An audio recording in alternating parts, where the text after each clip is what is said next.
I met her in El Paso. She's a daughter of a retired sergeant major. And, she never had a desire for law enforcement. And being around me and then going to these Halloween parties and 70s costume parties, she's like, wow, the camaraderie in the law enforcement world is awesome. And what really pushed her over the edge was when we were in Hawaii, Steve, and I took her up in the Honolulu PD helicopter, and she got to fly with HPD, and she had that experience of flying in that helicopter with the doors off, and she came down and landed, and then she started talking about going to the Honolulu Police Academy, which she did. She was 7 years as a police officer. Good for her. Yeah, and she's a great detective now. And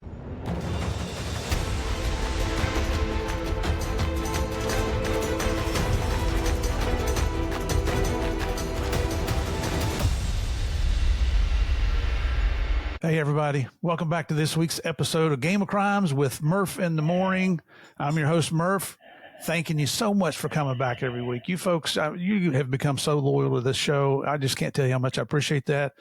I look at the numbers weekly and I see the numbers growing. That means that I must be bringing on some people here that y'all like to hear, because I know it's not this redneck hillbilly you like to listen to. You know, most of you think I have a funny accent. The truth is y'all have the funny accents, but that's why we get along, right? So seriously, all joking aside, I couldn't do this without you. So thank you for coming back. If you're listening to this and you haven't checked out Game of Crimes on YouTube yet, do me a favor, go over, type in Game of Crimes podcast in the search bar at the top. The show will pop up. Hit that subscribe button, watch a few episodes, hit the like button, send me your comments. Nice comments are preferred, but I'll read the ugly ones too. You probably won't get a response though. But just come on over and support us that way. I'd really appreciate it. So this week's guest is another law enforcement professional, a legend within the Drug Enforcement Administration, a fella Southerner, a boy that grew up in Tennessee. And you guys know that I grew up in Tennessee, and then I went to high school and college in West Virginia. That's where the redneck hillbilly thing comes from. We're going to talk about his college football career, because I'm kind of impressed by that. And then we're going to get into his 28-year law enforcement career, but he hasn't stopped yet. He's still going. Maybe not as a sworn law enforcement officer, but we'll talk about that. We're going to go through his whole career. But ladies and gentlemen, please join me in welcoming Randy Wagner. Randy, brother, thank you so much for coming on the show. No, thank you, Steve. It's a privilege and an honor to be joining you this morning. And wow, you said a couple words there, a legend. I don't know about that. Like my wife says, I'm a legend in my own mind. And I think there's some truth to that. She always keeps me on my toes. But no, good morning to you and your listeners. And like I said, thanks for having me on today. That's a pleasure, Randy. I think either we're married to sisters or something, because that's exactly what my wife says. And then, you know, after Narcos came out and the speaking tour that we do and all that stuff, she's like, hey, Hollywood, take the trash out. And by the way, the grass needs to be cut. Yep, I'm with you. Oh, she's very good at keeping us grounded. You know like what? we do Yeah, I'm sorry, Steve. Yeah, you're cutting grass and taking the trash out. I'm picking up dog shit in the backyard. So I think you got a little bit better than I do. Who ever thought we would be taking our dogs out and picking up after them? My boys, when they were younger, you try to teach them, hey, hard work and so forth. So they were on dog duty when they were younger. And now when they come home from college a visit, they're like, Dad, that was my teenage years. You can't do that anymore. So you need to get out there and do it. So I'm like, okay, I guess you're right. So, hey, let me know. You know what I tell my sons is, you might be a whole lot younger than me. I'm an old man now, but I'll still whip your butts. Yeah, it's funny you said that, because I wish I could say that. My father could, but I got two big boys. I think they can take me. I really do. Well, that's why the good Lord made sticks. That's true. I would not go down without a fight, though. I promise you that. There you go. I'm sure you wouldn't. But we want to get back into the small town police blotters, and Randy's agreed to do that this week. Just some funny stories about stupid criminals out there. Just to put the little disclaimer out there, this is a show about crime. We talk about bad people. We talk about bad people doing bad things to good people. Now, we take our stories very seriously here, but we never want to miss an opportunity to have a little laugh at the expense of people who chose criminality and probably should have found a different career path, because they really do some stupid things. So, Randy, if you would, he's got one from California. That's where he's located. If you will, take it away, brother. I appreciate it. I love this one. I can relate to this one, unfortunately. So, a grown man traveling with a cow pajama onesie could and should be considered odd. Federal prosecutors say the situation was actually criminal, okay, among many things. The subject, Raj Matharu of Northridge, California, was arrested at LAX as he attempted to fly to Sydney, Australia, with 2 checked bags. Okay, no big deal there, right? X-ray screening of those bags turned up an anomaly that spurred a secondary inspection. So per DOJ press release, inside were white or light colored clothing items, including that onesie, which I'm sure we all have at some point, as well as towels, a sweater, and 8 pairs of women's underwear, among other things. Okay, and this was a male subject, that were dried, stiff, and covered in a white residue, which could lead off into several different other areas. We won't go there. We'll keep it clean. Thank you very much. Okay, so that testing showed the white residue to be methamphetamine. So reports indicate the methamphetamine-soaked clothing weighed 71.5 pounds. Wow. So the subject, Matharu, was intercepted on the jet bridge and later arrested. Homeland Security Investigations agent Megan Palmer wrote in her affidavit, I believe in this instance, the white methamphetamine was washed into the white clothing and left to dry. Based on my training and experience, I know that over time in a room temperature or cold environment, the solution would evaporate and then the powdered methamphetamine would separate from the shirt, forming a white residue. The subject, Matharu, 31, has been charged with 1 count of possession with intent to distribute methamphetamine. If convicted, and he pled, by the way, just recently, he faces a maximum sentence of life. He's free on $10,000 bond in the meantime. I tell you what, I don't know about you, but I was never educated in evaporation and solutions and things like that. I didn't do good in math and science, but hopefully that's something they're teaching now to get that white powder off clothing. And wow, that's pretty. I got to give them credit. It's a pretty genius way of trying to smuggle drugs through LAX. I'll give them that. Well, you know, and there's a couple things I want to point out. One is there at the end, he's facing potential life in prison, but they let him out on a $10,000 bond. Right. Hey, Steve, welcome to California. Okay? I know, brother. Welcome to California. I've got a lot of friends that are in law enforcement out there, especially in Southern California. They all say the same thing. Oh, yeah. Go ahead. I'm sorry. Now, the other thing is, and you're new to the show, so you probably don't know this, we have one rule here on Game of Crimes, and that's kids don't do frickin' meth. Exactly. Among other things, yes. And, you know, it's funny you said that, and I'm sure we'll talk about this later on as well. But, you know, in California, you know, fentanyl is king, unfortunately. But a lot of law enforcement agencies now, the uptick in methamphetamine seizures is really starting to almost take over the meth seizures and might have by this point. So it's definitely, you know, it's a drug that's always been there, but it looks like it's starting to creep its ugly head back up even more so now. Unbelievable, isn't it? Yeah, and I did some research on that, Steve. And Matharu, the subject, he pled guilty, and he was awaiting sentencing.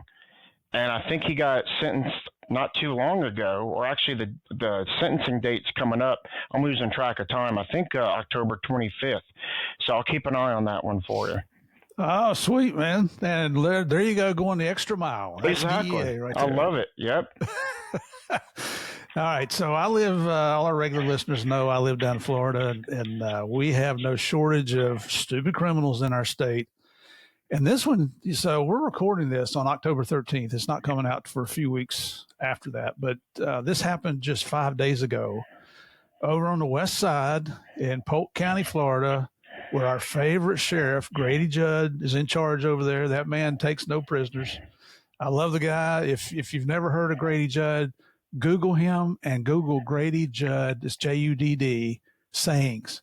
he's got his own list of sayings, the stuff he comes out with, and they are hilarious. They make you fall out of your chair. But so on October 8th, while being booked into a Florida County lockup on drug and trespassing charges, Walter Freimeyer passed through an X-ray machine that jailers use to thwart attempts at smuggling and contraband. But while Freimeyer, 51 years old, was not found to have stashed weapons or narcotics on his person, he was still packing something. So when he went through the body scanner, corrections workers spotted a full-size thermos inside the detainee's body. And we're talking, I saw the X-ray picture. We're talking one of those, 8-inch thermos. Like a Yeti? Yeah, it was. Wow. The picture I saw said thermos on it, but I think that might have just been a shop, a regular picture. Oh, okay. But sadly, police records do not include the manufacturer dimensions of the thermos, which entered Freimeyer's body a day earlier via, quote, the exit ramp, according to Polk County Sheriff Grady Judd. Freimeyer, who has a sprawling criminal record, was busted Saturday evening for trespassing on Amtrak property in Winter Haven. A frisk turned up a glass pipe with a burned residue consistent with meth. Again, don't do meth, kids. That's according to the police affidavit. And noted that Freimeyer reportedly admitted to using meth for the past 28 years. Wow. How is the man still alive?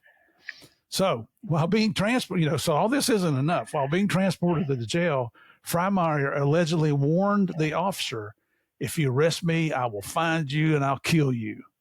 Well, he was told that it's illegal to make such a threat. Freimeyer, he says, he replied, good, I'm going to kill you. So charge it. Now, he's locked up on a $12,000 bond on 2 felony charges and 2 misdemeanor charges. The thermos was removed from Freimeyer's rectum at a local hospital. He was not charged with seeking to smuggle a prohibited item into the jail. You can't make this up. You're not kidding, man. It's just outrageous what people will do. Unbelievable. So anyway, we like to start off with a laugh because some of the things we talk about get a little serious here, but thanks for playing along with this, Randy. Oh, it's always good to get a good laugh. And I'm very familiar with the Polk County Sheriff. He's awesome. And correct me if I'm wrong, isn't he the one that he told protesters and others that if you harm my deputy, if you take a shot at my deputy, we'll kill you graveyard dead? Yep. Yeah. Yep. And then he also made a statement that if you shoot at my deputies, we will shoot back. We'll shoot you. We'll shoot a lot. We'll shoot you so much that you'll be able to read a newspaper through your body. Oh my gosh. He's got some crazy sayings out there. I love it. Hey, they his constituents obviously love it because he's in office. It's elected position. So I wish, Steve, if we had more politicians and law enforcement officials, I hate to say this, but if they talked a little bit more aggressive, they might be able to quell a lot of these things that ramp up in their jurisdictions and so forth. But go ahead and letting people know ahead of time, like, no messing around. If you mess with us, don't bring a knife to a gunfight, so to speak, That's exactly right. I mean, we see that we see what's happening to some of these drug smuggling boats coming out of Venezuela right now. And I'll just be real honest. I'm not disappointed by that at all. Not at all. Hey, they've been designated as FTOs, and they were attacking them just like any other FTO. And as you know, you've been in this business a lot longer than I have. I mean, it's about time, and imagine if we had that kind of heavy hand, several decades ago, what would have happened, Exactly. I've said this quite a bit. I get asked to speak on Fox and Newsmax, some of the different TV channels. And, they ask me what my opinion is about certain things. Well, first of all, that term that we use, war on drugs, is probably the biggest misnomer that the government's ever come up with because it's never been a true war. Although now, we're starting to see some changes.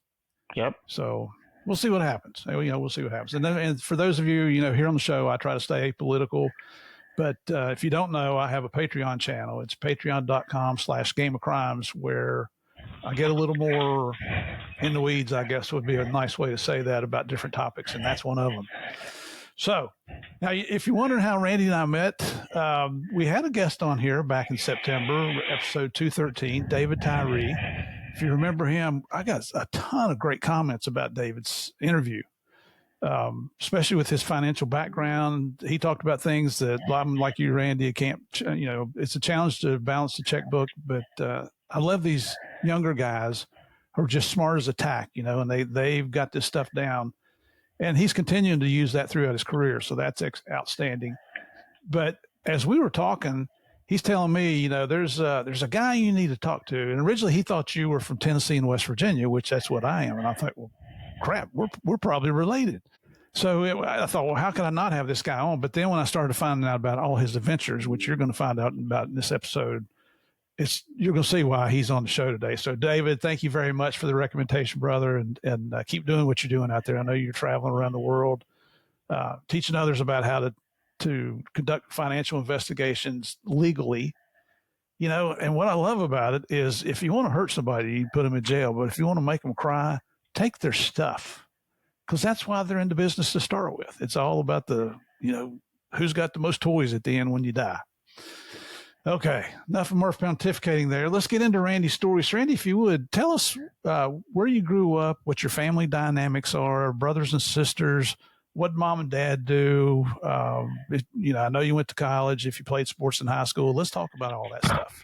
Okay, thanks, Steve. I'm pretty sure after having our conversation a couple of weeks ago, we're definitely not related. I was actually born in New Jersey.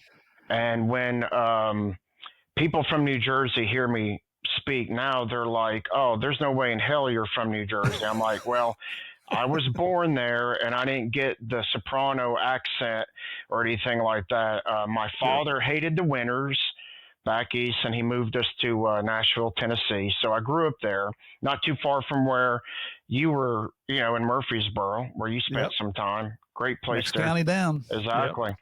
And went to high school in Nashville, Tennessee, and grew up a University of Alabama football fan. And Bear Bryant was one of those people that I just really looked up to when I was younger. I wanted to play for him, and loved going to an Alabama game once a year. My dad would take me. We were fortunate enough to go to Bear Bryant's last game in Memphis, Tennessee for the Liberty Bowl. Wow. And my dad actually scored tickets for that. And then unfortunately, Bear Bryant passed away a couple weeks after that. And he always said that if I stopped coaching, I'd croak within a week. Well, he was only off by a couple weeks. So you talk about somebody that was dedicated to, building and mentoring young men and other coaches, a phenomenal person. And so finished up high school in Nashville, and I had a couple scholarship offers for football for some smaller schools, but I got an invitation to walk on at University of Alabama. Whoa! Oh yeah, and that was Ray Perkins last year before he went to the Tampa Bay Buccaneers. So walked on as an undersized linebacker, and a couple of weeks in, I was in a scrimmage game and tore up my ankle. So I was out I was on crutches for about 4 or 5 weeks. So that year sort of got derailed. And then I came back my sophomore year, which was Bill Curry's first year. And it just wasn't the same, it didn't feel the same. The coaching staff was a little bit different and everything. And on top of all that, Steve, my grades were terrible. I think I had a 1.8 GPA. And at that time I realized, it's, I'm not going to be in the NFL, and, this isn't for me anymore. I sort of lost my love for it, which I still regret to this day. My only regret in life is quitting playing football, So, but if that's the only regret I have in my life, I guess I'm doing good. And absolutely. So, but honestly, Steve, the Bill Curry brought in an FBI agent who talked to the team about gambling and drug use and so forth and the dangers. And I remember talking to him in the hallway before he left. And I said, "Sir, I appreciate your presentation today." And I go, I want to be a federal agent when I graduate college, notwithstanding the 1.8 GPA. But he said, "Well, where do you live, son?" And I said, "In Atlanta." My mom and dad had moved to outside of Atlanta my freshman year at Alabama. And Hmm. he goes, what I suggest is you go back and you get on with a local police department and work a couple of years and then apply to be a federal agent. And that was great advice. So I graduated at University of Alabama in 1991, went back and enrolled in graduate school, and got hired with the Atlanta Police Department, the only department that I put in for, because I wanted to run and gun, and Atlanta's a big city, a lot going on, and I love the time that I worked there. It really helped me prepare for my time in DEA. I was a cop there for 5.5 years. Worked the worst neighborhoods of Atlanta, and I really felt like that helped me become a better DEA agent down the road as well. Worked during the '96 Olympic bombing. I heard it go off. I wasn't on scene, and that was my first real taste of terrorism right there when that happened. So I got hired with DEA in 1998. Went to All Quantico. right, Yeah. before we go down the DEA route, Yeah. I want to back up just real quick and ask you questions. How come you weren't a University of Tennessee fan? Oh my gosh, that's a great question. I hated UT. Is that right? Oh yeah, Steve. I still hate University of Tennessee. I got tired of hearing Rocky Top. I got tired of Go Big Orange. And to this day, most of my best friends that I graduated with went to University of Tennessee.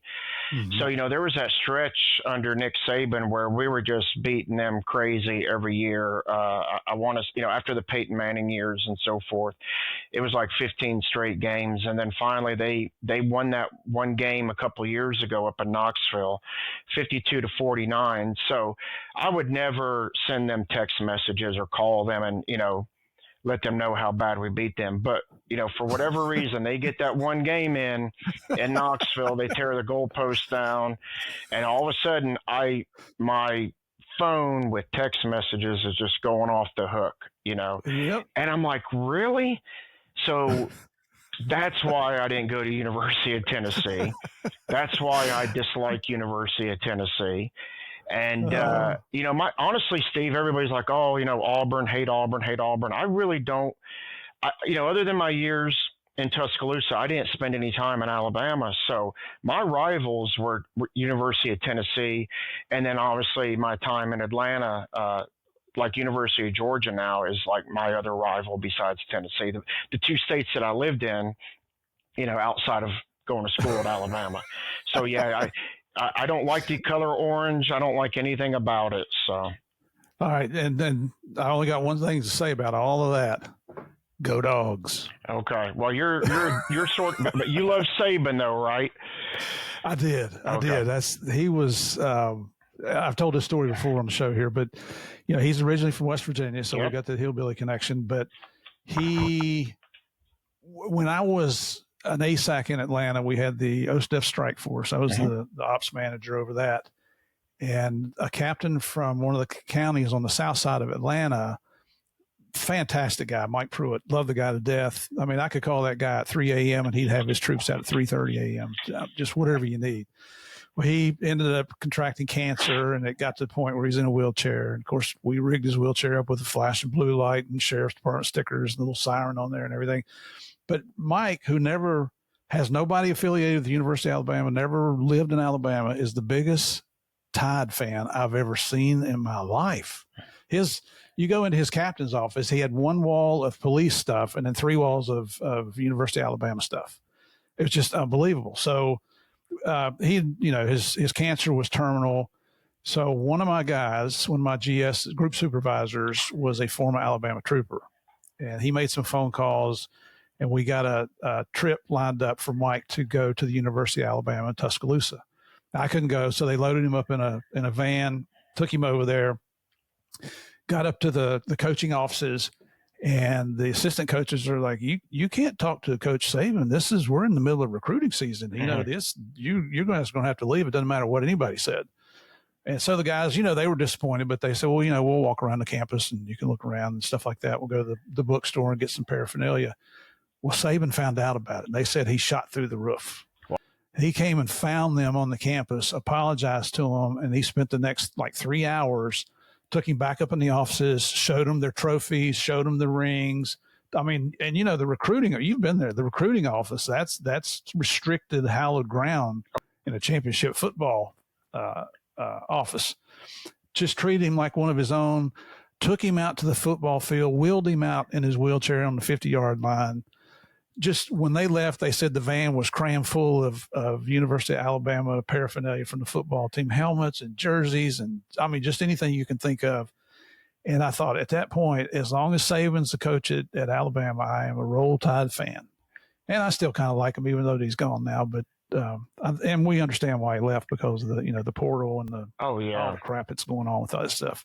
No doubt. But I know, sorry for y'all that have heard this story before, but I do like Nick Saban. So he's terrible on making commercials. Yeah, he's not a great actor, and but obviously the ones that he does with Dion, Dion's taking the show. Yeah. Dion is prime time and so forth. But let me back you up on the University of Georgia stuff a little bit. I respect the University of Georgia. Vince Dooley, we're going back, Herschel Walker, when I grew up watching football, in my opinion, he was the best college football player ever to play. And, I love Kirby Smart. Obviously he was tutored under and learned a lot under Nick Saban. So, I don't, I'll be honest with you. I love beating Georgia.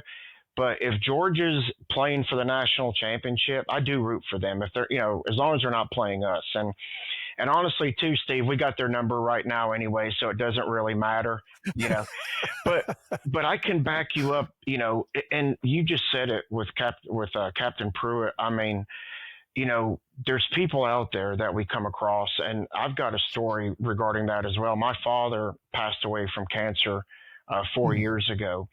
And one of his caretakers was a University of Georgia graduate. And she's like, Randy, why don't you call over to the athletic office? And, because my dad was a huge Alabama fan as well. Loved Saban, loved Bear Bryant, old school. And she's like, why don't you call over there and see if you could get Coach Saban to send something to your dad? I'm like, Stephanie, I'm not going to bother doing that because it's not going to happen, So my mom and dad's caretaker, she was a bulldog at heart. No pun intended. Right. She actually reached out, and a couple weeks later, this big box of University of Alabama bling, and then more importantly, a signed photograph of Coach Saban addressed to my father, best wishes and get well soon. Wow. Yeah. So, he's an incredible person. I know everybody doesn't like him. And I tell people, just like Tom Brady, you don't like him because he's successful, right? Yep, that's exactly right. It is. And Saban says this, and it's so true that, average people don't like high performing people, and high performing people don't like average people. And it's true, Yep. It's very true. So, I wish I had his energy at his age. Yeah. I mean, to coach at that level, and like you said, with NIL, the portal, all these different things coming into play, and to still maintain the success that we had at Alabama was pretty incredible. Yep. Yeah. And be nice to have his money too. Oh, no doubt. No doubt. Highest paid college football coach in the league. Exactly. Ultimate respect for the man. No doubt. Yeah. And I went to University of Alabama and got hired with DEA in 1998. So I did 5.5 years with Atlanta PD. And then laying in my bed in Quantico, I laid in bed there the day I got my assignment going, who the blank did I piss off to get sent to El Paso, Texas? No, okay. So what class were you in? What's your BA in the back? Oh my God, 122. 122. Yeah, I had to think about that one for a minute. You didn't know there was going to be a test today, did you? I know, I did. I had to think about that one for a minute. And when you guys went through, when did you find out where you're going to go, and did you get to submit a wish list? Great question.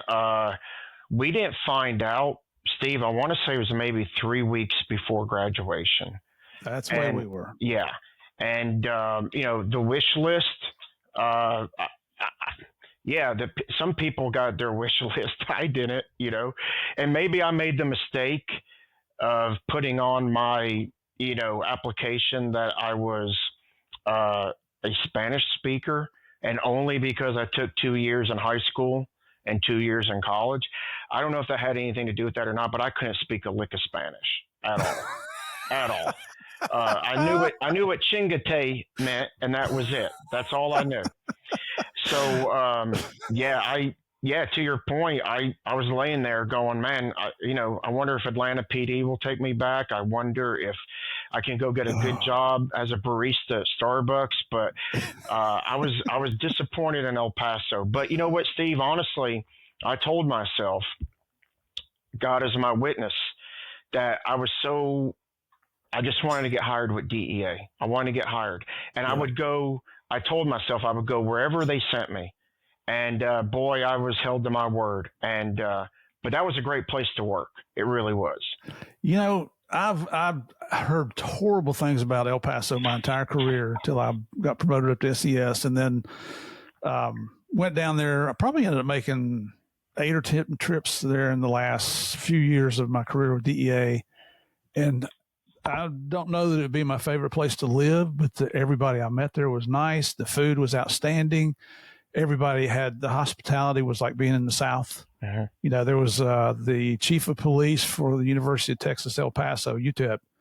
He found out that was my first trip, and he's like, well, come on, I'll take you on a tour of the border. And we hopped in his cruiser, man, and he showed me all around. He showed me bullet holes in the side of the campus buildings where stray rounds from across the border come across into the U.S. and hit the buildings up there. Luckily, nobody was hit, but I ended up liking the place. I don't know that I'd enjoy living there, but I'm sure it's a lot nicer than what we're all led to believe, through our careers.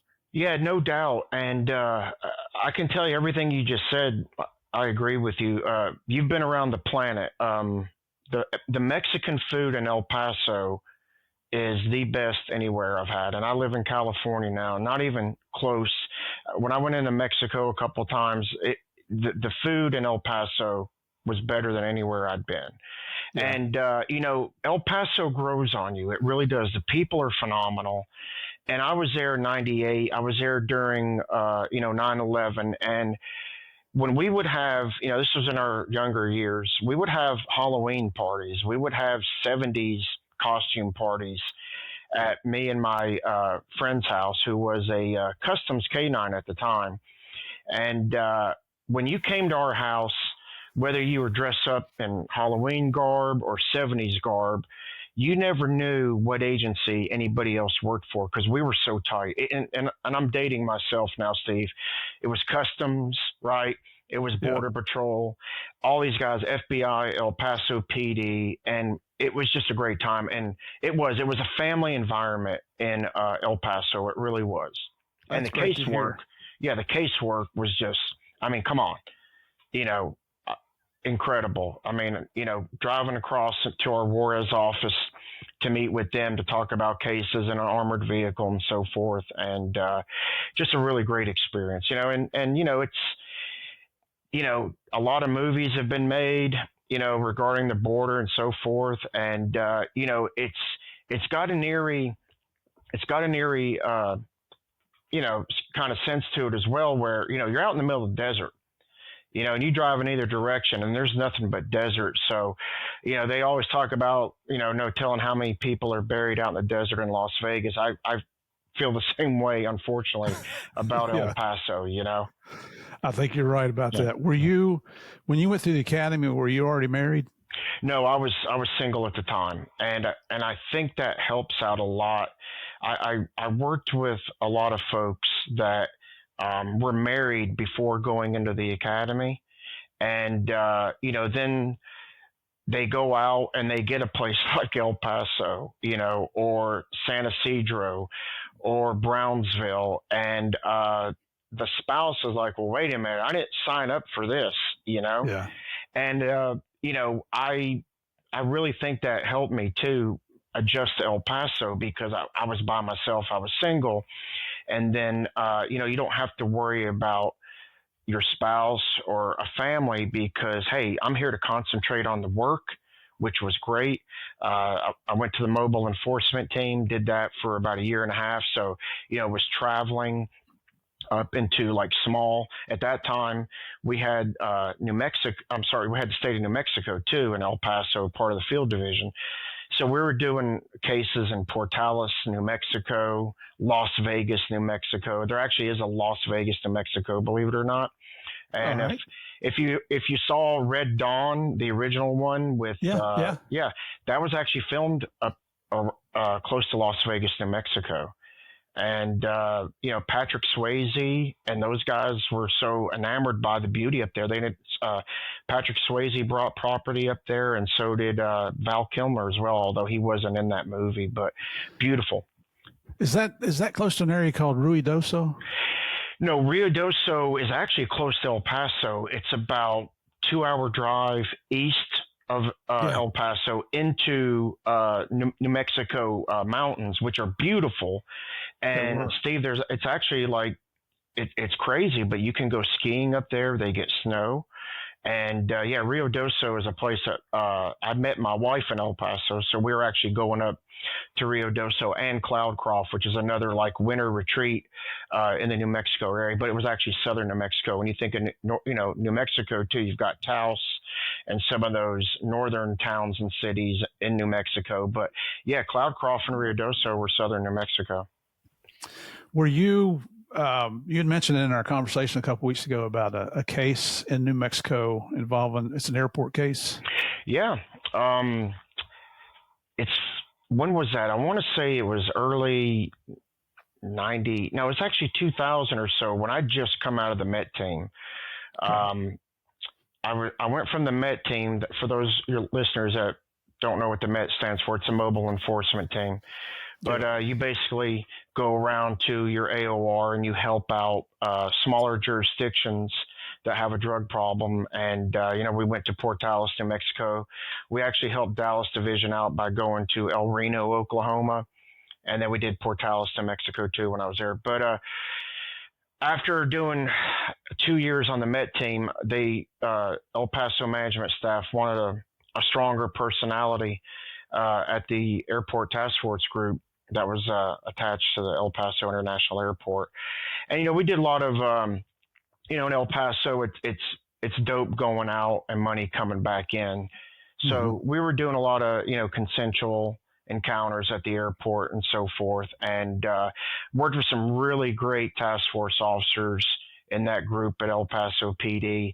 And, would also work like the freight companies, FedEx and UPS, running dogs in the back on packages and so forth, and then doing surveillance and knocking those packages out and doing controlled deliveries. But honestly, Steve, I sort of got burned out doing that, and I wanted to go fish in another pond. And there's a town called Santa Teresa, New Mexico, which is to the west of El Paso off of I-10.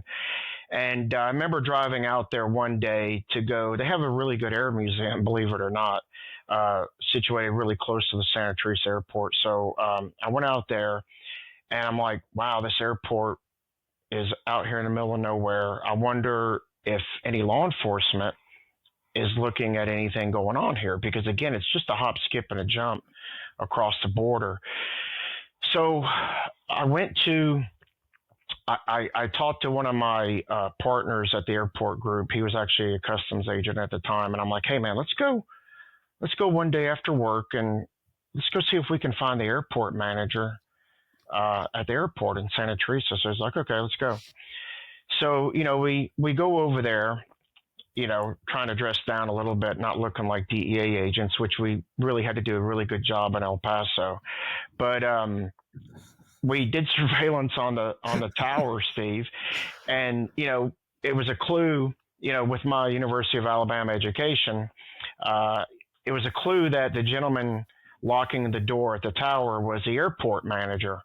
So I went over there and actually showed my badge to him and introduced myself, and I asked these words strictly. This was strictly this one sentence. Do you see anything suspicious out here? And I'll never forget his one sentence answer. It's about time someone blanking came to talk to me. Wow. So I'm like, okay, well, we're here now. And we talked to him a little bit longer. And what was awesome was he lifted his keys up and said, hell, I'll let you see it for yourself. So he actually gave us the spare set of keys to the tower. Whoa. And you take it, you look at it and you take it like this is a cry for help. This guy wants to get law enforcement involved. So we took those keys and we went back and talked to our GS at the time and told him what we want to do. Hey, we want to go out and do some surveillance on Santa Teresa Airport. We talked to the manager. He gave us the keys to the building and so forth. And GS was like, of course, go for it. So, we would get there at twilight when, the sun's going down and so forth. And, discreetly walk into the tower, unlock it. So, we got the keys so it doesn't look like it's law enforcement there. So we would sit in the tower from about 8 o'clock at night, and we would get out before all the maintenance folks would come and things like that, about 6 o'clock in the morning. And Steve, this was old school, and, I consider myself old school, but we just took down tail numbers of the aircraft that were landing at Santa Teresa Airport. And we took down tail numbers for 2 or 3 days, ran them through the El Paso Intelligence Center, which does not get utilized enough, right, Steve? It does not, and I can talk about that later as well. Epic was actually had a big part. They did some filming at Epic in the movie Traffic as well. Right. So, but I ran those tail numbers through Epic and then ran them through FAA as well. Through an old colleague of mine, Jack Vandenberg, who worked at Epic, was assigned there with FAA. And then I got all the NATIS hits back and all the database hits back through FAA and everything. And we actually hit into one of the largest cocaine DTOs at that time in Juarez, which was the Zaragoza Fuentes family. And made an OCDF case out of it. And I love OCDF. Unfortunately, it's going to be a thing of the past here. It is with the takeover of the Homeland Security Task Forces. So made an OCDF case out of this and actually went back to El Paso and went to Epic over the summer. And somebody heard me talking about that at Epic, and they actually said, they called me over and looked at the screen, and that case to this day is still being worked on, but different splinters from that case as well.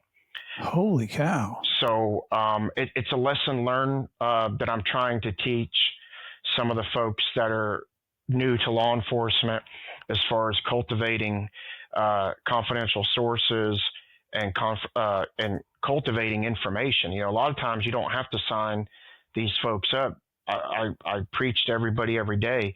There's people out there, no matter what happened in the last couple of years, there's people out there that really want to help law enforcement do our job, and a lot of times, Steve, this, that they just might have made a mistake in their life, or they didn't catch a break that, couldn't get them into a law enforcement position and so forth. But, they want to help law enforcement. And I do. I see that turning a lot right now, based off, the last couple of years of the protests with George Floyd and things like that. So I think we're headed in the right direction now with support for law enforcement and so forth. And you can see the numbers now picking up in the academies and so forth as well.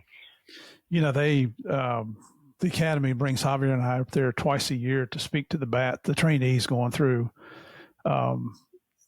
And we were there earlier this year, and I checked in with our point of contact up there just a couple of weeks ago. We're coming back at the end of the year, and he said, we've only got 2 small classes in right now. They're having a hard time filling the classes. So, and with the budget, the continuing resolution, not to go off on a political tangent, but I can't help it. I'd like to see everybody in Congress fired right now, because you and I and the whole world knows at the end of September, 100 years from now, you need to have a budget in place. And the people that, they've closed down the government, although Congress still gets their paychecks. Right. So that's a whole nother topic. Everybody. Sorry. I'm with you, and that's not apolitical or political. Why not have term limits on Congress? And you've got, and I'm speaking on both sides. You've got folks that are in their 80s in Congress. And it's like, they're so out of touch. And you know this, congressional staffers that are 55, 60 years younger than them are out there gathering the information for them. And, it's very disheartening. So, and I hope that we are turning the corner here in California. Just so everybody knows that I am not a Californian. Obviously, I'm an East Coast guy like you. It's just turned out to be some opportunities for my wife and I, who's actually in law enforcement as well. But, here I teach at one of the academies locally, and I do see the numbers starting to pop up a little bit more, which is encouraging. But on the flip side of that coin, Steve, I hope that they're not just getting people in to get people in. And, right.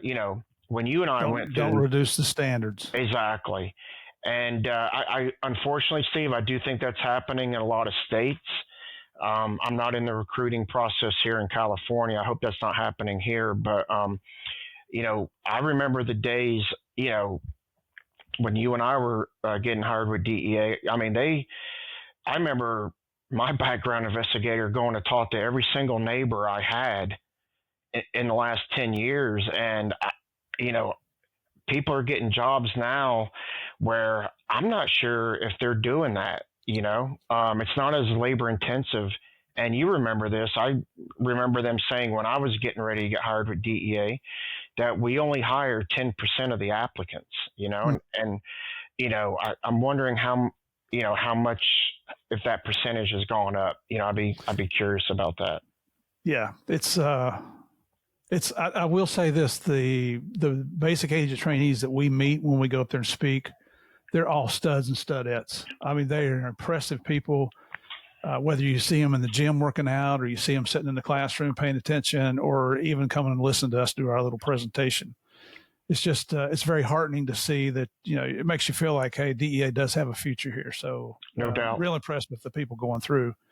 But back to your case there and at the airport, that's old school policing right there. That's taking the time to go out to get away from behind your desk, because you and I have seen later in our careers how some of the new guys are coming in and they want to make cases on computers. They don't want to go out in the field. Well, you got to go out in the field. You got to be able to describe a residence in an affidavit. You got to be able to describe all your activities. You got to corroborate the things that you're finding on the computer. And then you go do your surveillance to see who they're meeting with. It's just, the whole point of saying all that is to commend you for taking the initiative to go out and talk to that airport manager, which turned into a gold mine. It did. And one of the things too, I think that is a detriment during COVID and when people were not signing up to be law enforcement officers and so forth, is we forgot how to talk to people, right? This generation has really forgotten to talk to people because, like you said, everything's technology. And to your point, I used to hear all the time, oh, well, I got a tracker on Murph's vehicle, or I got a tracker on Wagner's vehicle. I'm like, well, that's great, but how do you know who's driving the vehicle? Yeah. How do you know how many people are in that vehicle if you're not out there with an eye on it? And I really am passionate about confidential sources.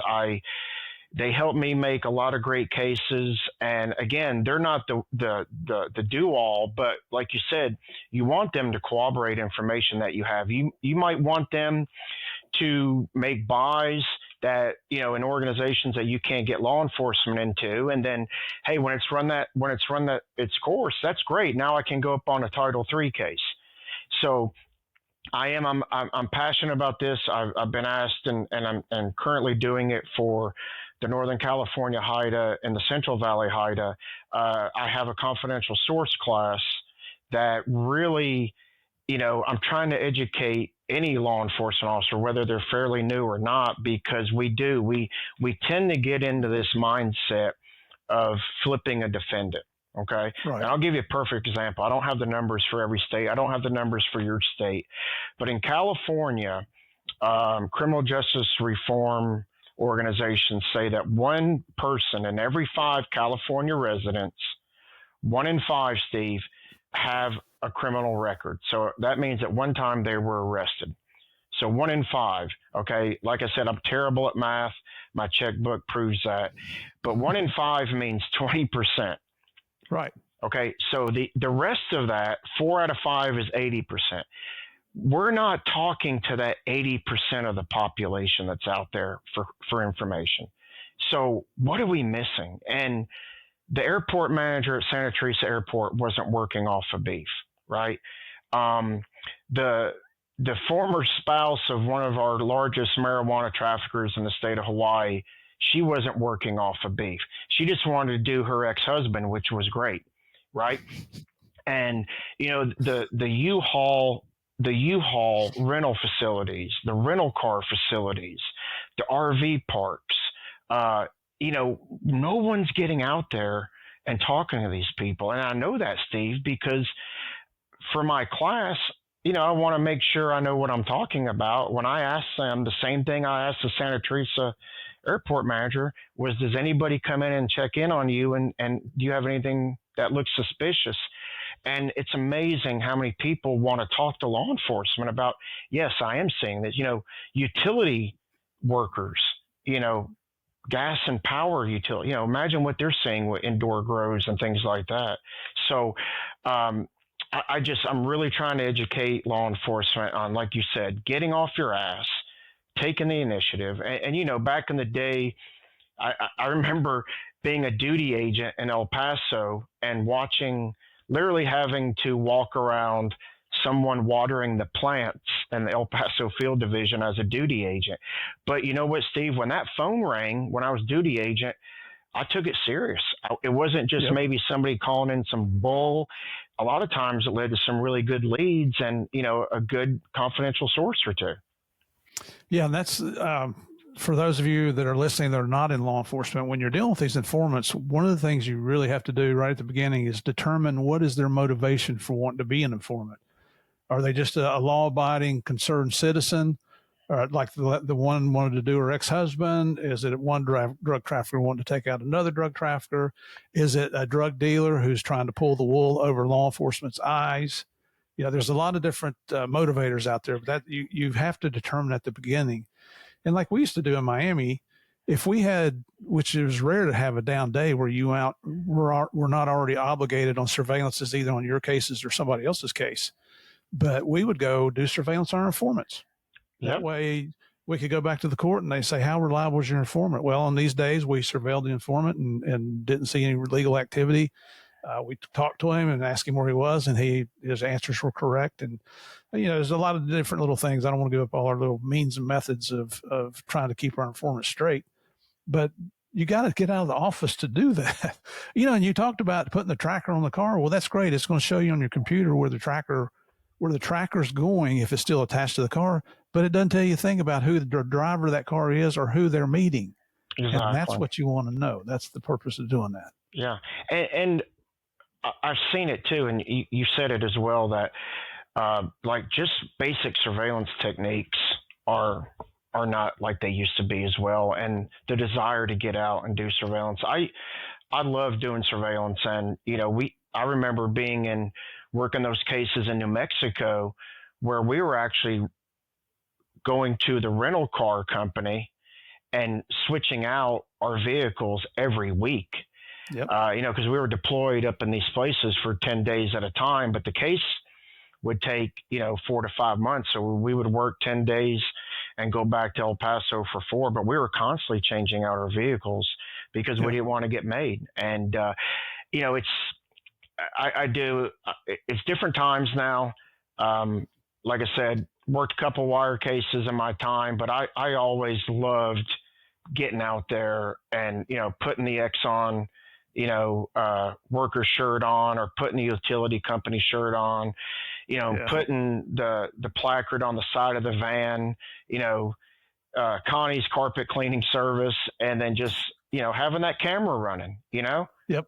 That's true. I don't hear law enforcement talking about that as much as I used to, Right. So how long were you stationed in El Paso? How many years?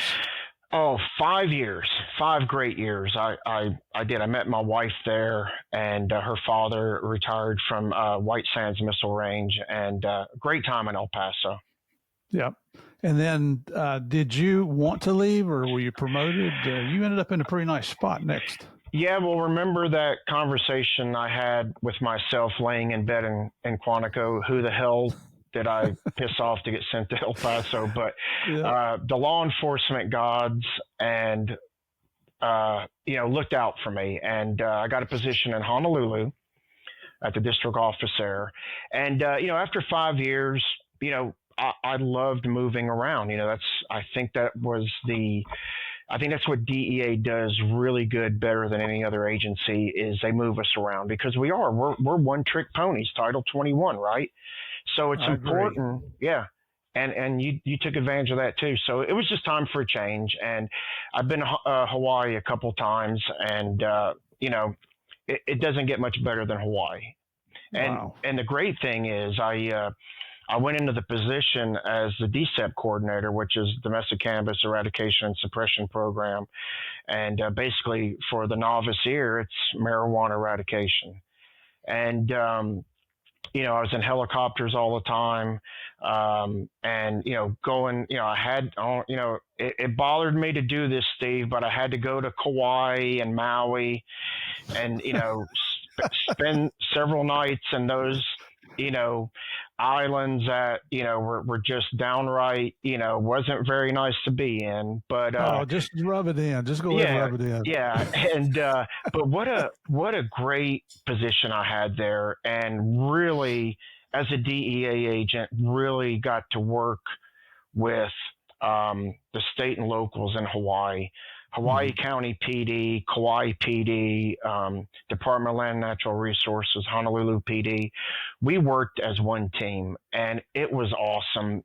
Everybody would travel to the islands and help everybody out on the marijuana eradication missions and so forth. And, when I got over there, I still wanted to work cases. I loved running the program. I was in charge of a $4 million budget I wasn't even a supervisor, right?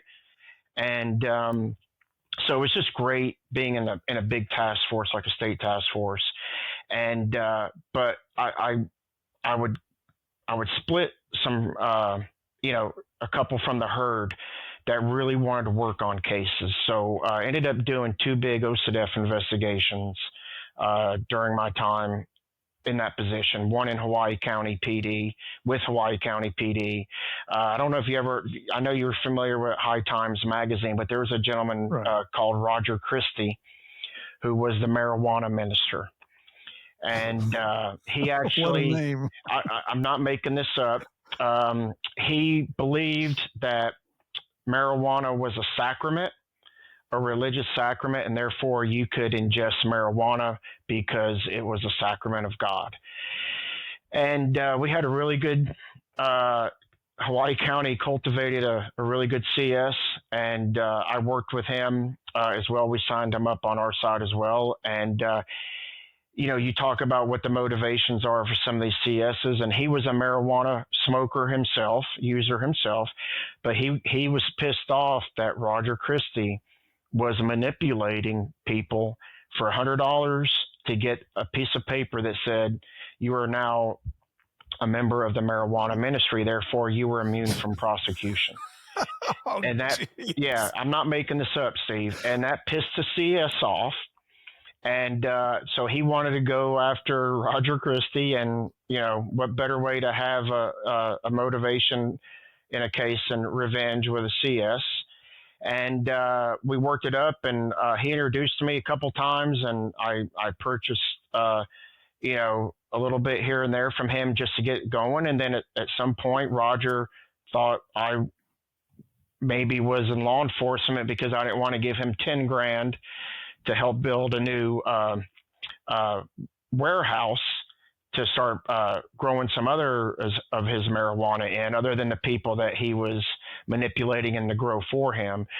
So, But as you know, we hit that dead end spot, and it gave us the necessity to go up on a T3, which we did, and arrested 13 people all over Hawaii County for. And it was a really cool case, and flew all 13 defendants back in a Coast Guard C-130 from Hawaii County to Honolulu federal detention, which was awesome. And again, Oh yeah. I can't tell you how many different agencies we had. You think of Hawaii and its islands, and it is, but we had every federal agency and every state and local agency assist in that case too, which was really good. So yeah. Well, that guy, I'm not sure what book he read that in, but I've read the Bible and I haven't seen anything in there where it talks about weed. No, I haven't either. But I love the fact too that you're talking about the cooperation between agencies, and it was the same in Miami. Although we used to battle regularly with customs, there was a lot of competition there, but and we even found a customs river group that we could work with, and we did successfully. It was phenomenal, the loads we were bringing in back at that time. But I'm like you. I can't, you were Atlanta PD, but it's still Southern. I mean, it's a huge PD. I'm from a small PD in West Virginia. It only had 35-man department. But you get to Miami and you find out you've got access to Coast Guard aircraft, or Navy ships you can change Navy ships' directions to come and support you in your cases. It was just phenomenal. And I'm thinking, I had no idea the DEA had this kind of sway with the Department of Defense to get military vessels and aircraft changed to do what you wanted to do.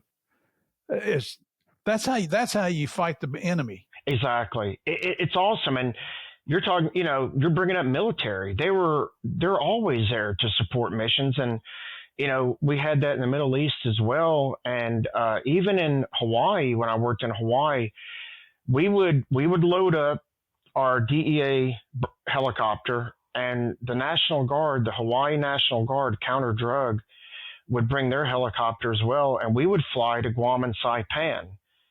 And you're sitting there asking me, well, your helicopters can't make it to Guam and Saipan from Hawaii. No, we had the relationships with the Guard to where they would get a C-17 out of California to fly over. We would load up the helicopters in the C-17 and fly them to Guam and Saipan and do marijuana eradication missions in Guam and Saipan as well. So from local law enforcement all the way up to the U.S. military, it's truly a team effort. And, it's unlike anywhere else in the world where we have that collaboration among all these different agencies and so forth. And really, Steve, we talk about our local police department backgrounds.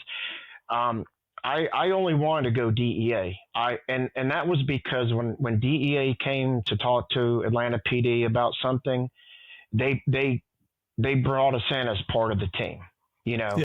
And that, I remembered that. And I think that's why a lot of folks that I actually worked with in Atlanta PD went on to DEA as well, because they saw that kind of collaboration and felt like, hey, this is a federal agency that's not here to take over. They're here to help us out as well. Yeah, we got along great. I was stationed in Atlanta twice. Loved Atlanta PD.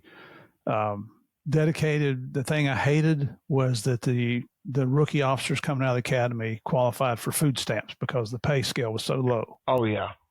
Hated that part of it. But then, yeah. I mean, you look out at Gwinnett County, highest paid agency in the metro Atlanta area. They used to be. I'm sure they probably still are. And that was a fantastic department as well. Oh yeah. Yeah. I remember what my salary was when I started, and I had the 4-year degree. So I think my salary in Atlanta PD with a 4-year degree, my starting salary was $22,000 a year. But I know you know this, Steve. We were also called entrepreneurs, right? Yeah. I think Atlanta PD coined the term moonlighting.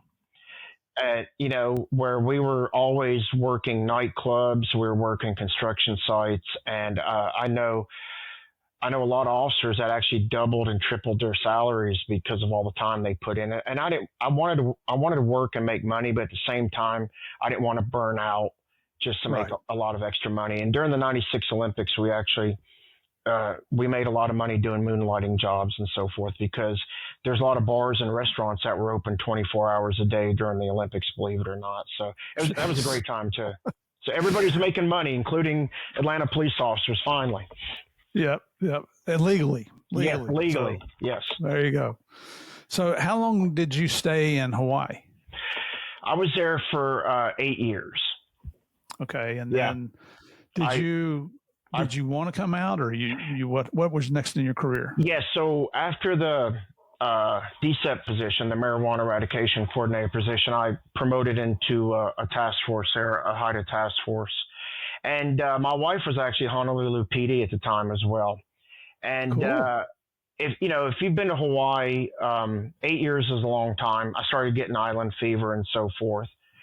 So it was time, So I promoted to the resident agent in charge of the Santa Rosa office, which is conveniently located in wine country, and didn't have to sell my wife on doing a lateral move to wine country.